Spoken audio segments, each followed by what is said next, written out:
Well, ladies and gentlemen, look at what we have here. Surely most of you already were aware of this before even watching the episode's premiere, but yes, this is the very first appearance of Daisy Duck being included within the DuckTales universe. However, I'm not too sure if because she was in Quack Pack that counts. Nevertheless, this is the first appearance of her being in the universe, with Scrooge McDuck being the main character within the series at the same time. And though admittedly this is the main detail of the episode as a whole, there is still more to discuss.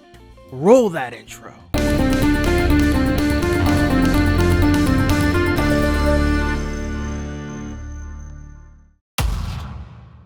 Right from the very start is Donald and his band, the Three Caballeros, I'm sorry guys, attempt to convince Scrooge to donate money towards funding for the band in order to afford transportation and other things. Although I'm pretty confident that 50 million is just a little bit much just to start off your band.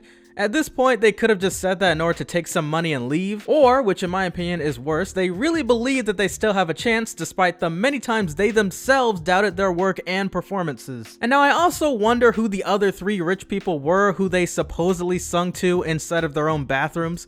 I understand it's a gag, but I'm just curious. Eventually, Louie overhears their failure for fame, so he coincidentally managed to plan and diagram an entire scheme to crash a celebrity's party so that their band can play in front of a widespread audience. And I appreciated how we're back to witnessing another one of Louie's schemes, since the last one he pulled off was mainly getting himself rich, but surprisingly this time he's more generous and willing to do whatever it takes to get his Uncle Donald and his band noticed. Even though he totally got them to sign a contract stating that half of their future profits would go to him, but it's the thought that matters. The name of the party maker goes by the name of Emma Glamour, who may or may not be a reference to Lady Gaga, but I really doubt it. She could be designed to look like almost any rich celebrity in San Francisco. She's predominantly known for having an annual party where other famous individuals hang out at. And if anyone special in her eyes miraculously make it on her list, to which she calls the It List, on her blog, they usually become well known and popular. And since Dewey knows of her and supposedly what she's into, he tries to convince Louie to allow him to hitch his way inside,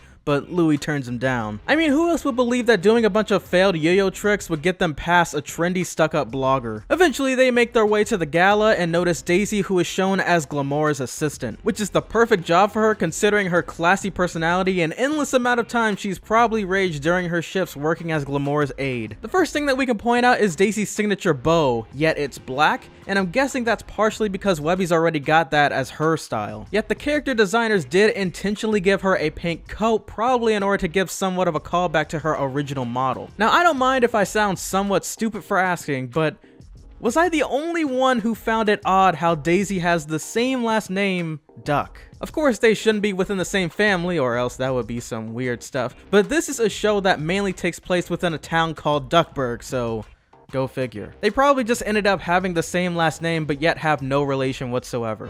Buster and Babs Bunny, no relation.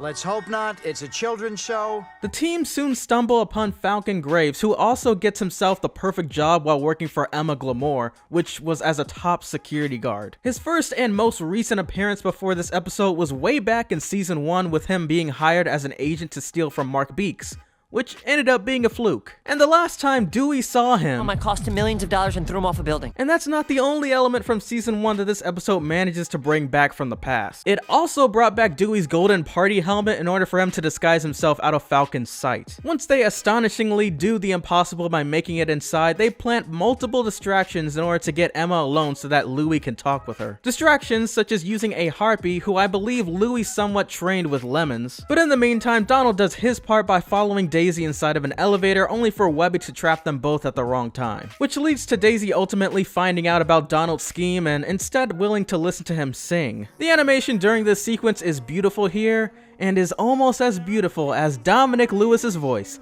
not Don Cheadle this time. If my heart is strange and hard to understand, Apparently, Daisy hears Donald in a completely different tone compared to other people around him, and she also explains how she can remarkably recognize his speech just as fine. Plus, most of all, she somehow relates to Donald due to no one listening to her, which actually would make sense as to why whenever Donald's voice is normalized, there's an extraordinary amount of confidence built up. But in speaking of not hearing someone out, there's also the situation between Louie and Dewey, with Dewey not still given the chance to prove that he can get Emma's attention. And even when I saw it in the episode, I couldn't believe it. Ironically, despite Louie's perfect plan coming together, finally being able to speak with Emma, my man Louie gets wrecked for the very first time in all of DuckTales history. What is her plan here, exactly? I'm sorry, what? Oh, let me guess. You had this whole elaborate scheme to get on the IT list and make yourself rich and famous. What do? Manage a band or something? Happens every year. You're nothing new. You're not original. There is nothing it about you. So tell me, why would I ever listen to you? Disappear now. Goodbye. But that's alright, cause apparently it's revealed that Falcon was plotting against her anyways. Something that ends up being about her most valued possession, her phone. Boy, she sure sounds familiar. In order to save them from Falcon and the forces of evil, Louie calls in the 11th assistant, Manny.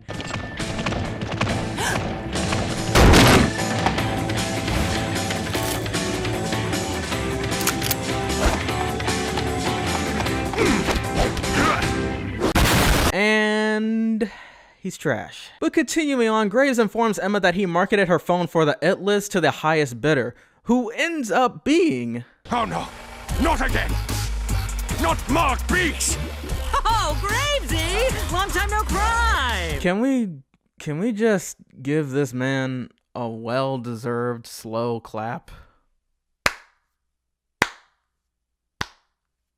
Yeah, so not only did we have to suffer another episode listening to the sound of Marcus Beek's voice, but also honestly get a hilarious reveal. Ain't gonna lie. And even if you haven't seen the episode, you probably already figured out that Emma is indeed his mother. But you know what, however, this also got me thinking about Mark Beek's father. He made comments about his dad in season 2, and I guess that kinda confirms that Mark doesn't like either of his parents. Anyways, while this is going on, there's Dewey doing it again, which manages to awe the audience in astonishment. But before I go any further, I really want to drop everything and talk about Gabby real quick, aka the Sword Lady. Would you all consider her as a good guy, villain, or neutral like Shadow the Hedgehog? She clearly was shown defending the planet with Scrooge and the rest, yet she was working for Glomgold and nearly got arrested in the season 1 finale. She's pretty awesome, and supposedly her last name is even McStabberson, and she reveals in this episode that her family are known for their knives, and I don't know, I just refuse to skip over her character this time. Alright, now going back to the main fight, Donald and Daisy face Falcon, which nailed the coffin and making Daisy Donald's perfect soulmate. And I just love how after all of that, Daisy of all people gets blamed until Donald chimes in, that is. Which not only helped Daisy in the end become more assertive with her boss, but also potentially improved her job status. So in the end, Falcon finally is sent to jail, but I still have a theory about him, and it's that Foul will break him out. I mean, this dude is just too much of a great agent no matter what scam he's a part of. And wouldn't it be legendary if Steelbeak somehow meets him? We're talking about another Launchpad and Steelbeak situation, but this time they would be on the same side and Graves is more intelligent. Same time, he did get scammed by Mark twice, so... The episode ends with the three Caballeros performing, Louie giving Dewey a chance in his schemes,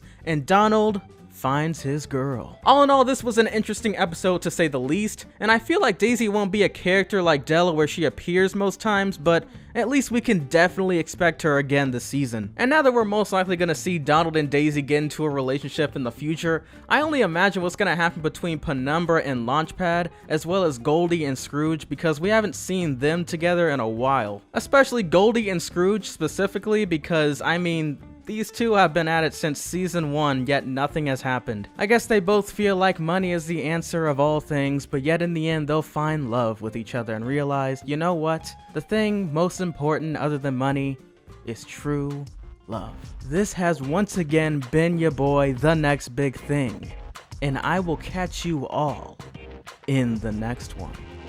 Peace!